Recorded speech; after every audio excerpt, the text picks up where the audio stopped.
Your Royal Highness, Excellencies, distinguished guests, ladies and gentlemen, the pandemic has taught us that national solutions to global problems do not work. We come to Glasgow with global ambition to save our people and to save our planet, but we now find three gaps. On mitigation, climate pledges or NDCs. Without more, we will leave the world on a pathway to 2.7 degrees, and with more, we are still likely to get to 2 degrees. These commitments, made by some, are based on technologies yet to be developed, and this is at best reckless and at worst dangerous. On finance, we are $20 billion short of the $100 billion, and this commitment, even then, might only be met in 2023. On adaptation finance remains only at 25%, not the 50-50 split that was promised nor needed given the warming that is already taking place on this earth. Climate finance to frontline small island developing states declined by 25% in 2019. Failure to provide the critical finance and that of loss and damage is measured, my friends, in lives and livelihoods in our communities. This is immoral and it is unjust.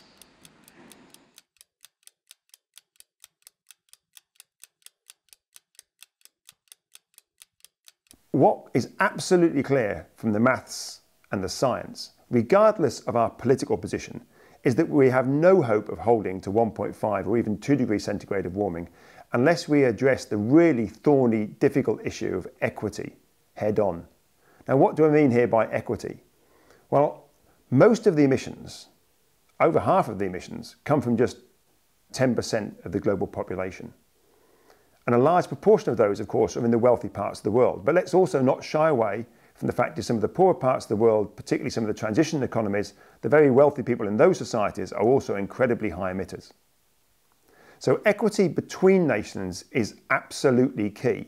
And that means that the wealthy nations that have prospered on the back of fossil fuels and have actually been the primary reason why we are now facing the challenges that we face on climate change, that these nations have to rapidly move away from fossil fuels ahead of the poorer nations. But that in itself will not be enough.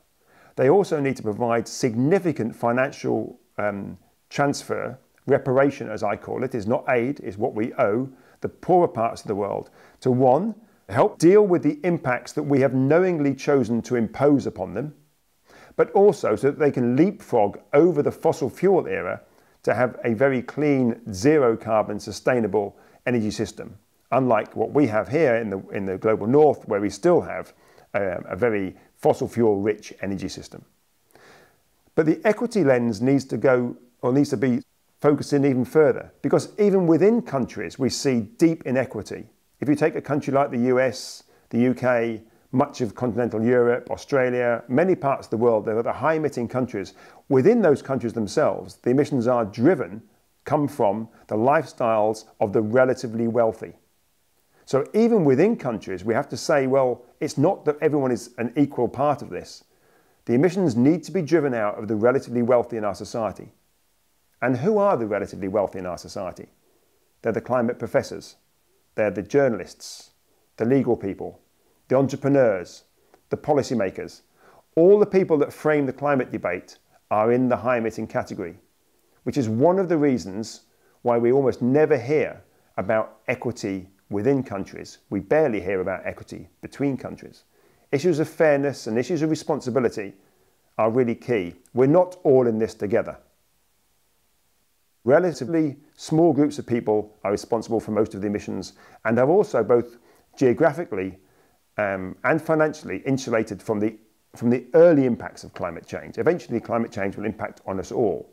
But that particular group, of which of course I am part, that particular group hopes to both be able to put in place things to protect us from climate change and not actually change our behaviours and our lifestyles. We like how things have turned out for us, and we are reluctant to recognise that we and our lifestyles and our norms are now the problem that needs to be addressed.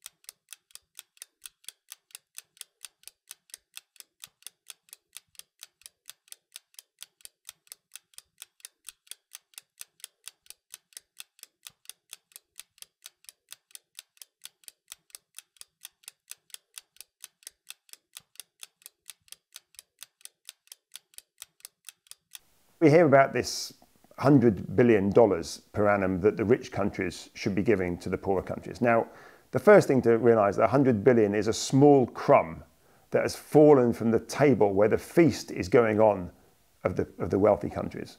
And the real skill of the wealthy countries, of course, is to get people to argue about the crumb. The $100 billion is irrelevant. It is just a crumb.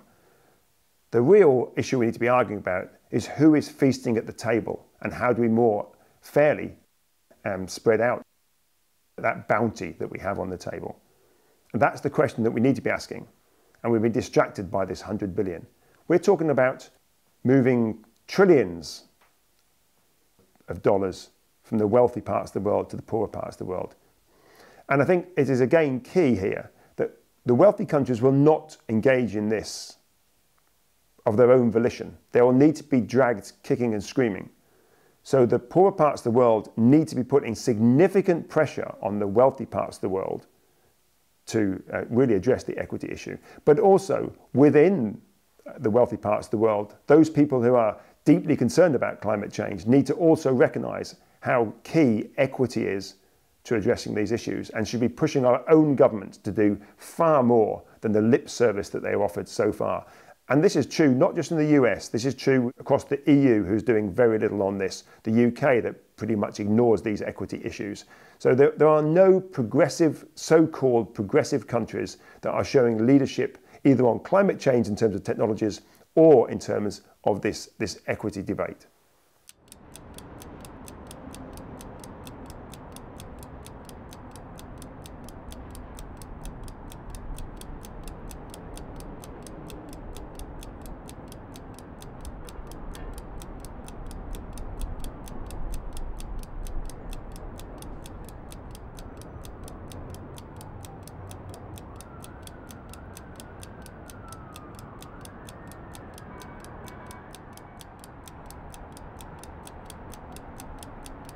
So the other key issue on equity is to think about it within our countries. And what you often hear is that policymakers or business leaders or even academics, those of us who are in the high emitting group, will say, oh, we can never sell that in our country. You know, people won't accept it. Well, who are these people?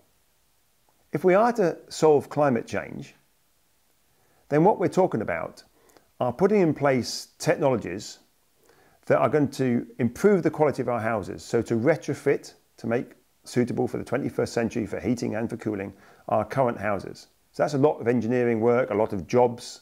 We're going to have to put in place public transport. We're going to have to electrify a lot of our industry and our transport network. So what we're talking about is a whole sort of physical infrastructure that needs to be transitioned to become zero carbon. Now that's a great jobs opportunity. Secure, long-lasting, high-quality jobs. Now, for most people in our society, they would see that as a positive thing. And what goes along with that is an improvement in their air quality in the cities. Who lives in the cities? The average consumer or below average consumer. It's an improvement in our public transport. It makes living in warmer houses or cooler houses, it makes it more affordable. It's win-win-win for that particular group. And that particular group, of course, is more than half of our population. The problem is that who are the ones that have got to make the changes? Well, they are the high emitters in our society. As I said before, they're the academics, they're the barristers, they're the entrepreneurs, they're the policymakers, they're the journalists. And that particular group, the last thing that they want is to make changes to their lifestyles. So within a society, within a country like the UK, for example, but this is true for most industrial countries, It is not one story. The story there really is at least two, that the wealthy in our society will have to make rapid, and they won't make it voluntarily.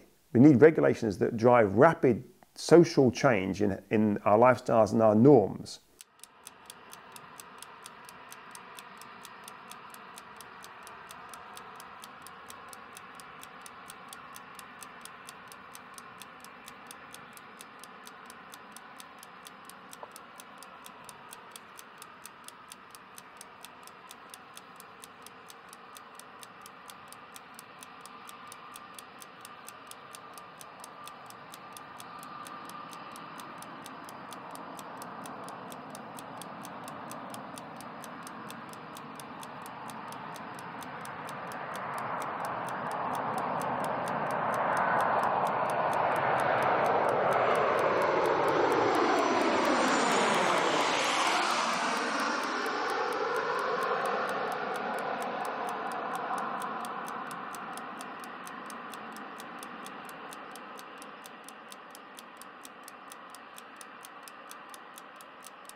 What would the changes look like in a relatively wealthy country if we were to make our fair contribution to staying within 1.5 degrees centigrade of warming? Well, just to give a flavour of it, what we're talking about is really being zero carbon by about 2035 for the wealthy parts of the world. And I say the poor parts of the world get a little bit longer, 2035 at the most, sort of 13, 14, 15 years from now. And now that's a very short period of time. And so what that's going to mean is that a lot of the things that this wealthy, say 1/3 of our society has normalised, will have to change. The size of our houses. We shouldn't be building really huge houses anymore. I would also go further and say if we are really serious about climate change, we need to think about the very large properties that we have, which there are many of in our society, that need to be divided to make good quality and reasonable sized houses for, say, 3 or 4 families rather than just one family. No more second homes, and where second homes are in areas where other people need to live, they are no longer allowed to exist. So no more second homes, no more business or first-class flights, far fewer flights. And again, let's think about that. That sounds terrible. If you look at somewhere like the UK, 75% of all our flights are made by just 15% of the population, and we know who that 15% are. You know, they're not the average person or the poor person. So we're not talking about someone who flies occasionally away on holiday. We're talking about people who fly really regularly. They have their second homes, they have their big mansions, they have their large cars. And this particular group, all of those things will have to change significantly.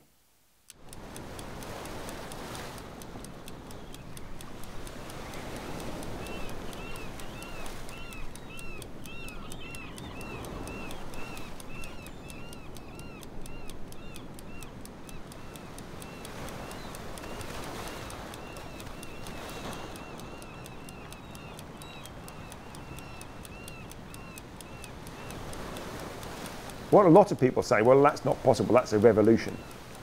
Well, I'm sorry, we've left it so late. So whichever way you go, it's a revolution. There isn't a neat evolutionary way, incremental step-by-step way out of this in any direction. Being impacted by 2, 3, 4 degrees centigrade of climate warming will be utter devastating for many people in society, for most of us, all of us in society at those sorts of temperatures.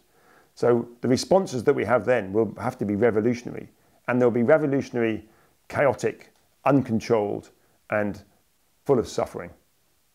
The revolution I'm talking about is one that will be very challenging still, but is one that we have some control over. It's one that we can come out of the other side with a much more prosperous, sustainable future for us, our children, and for living in harmony with the other, more than human species around the planet. And so there isn't a non-radical way out of this.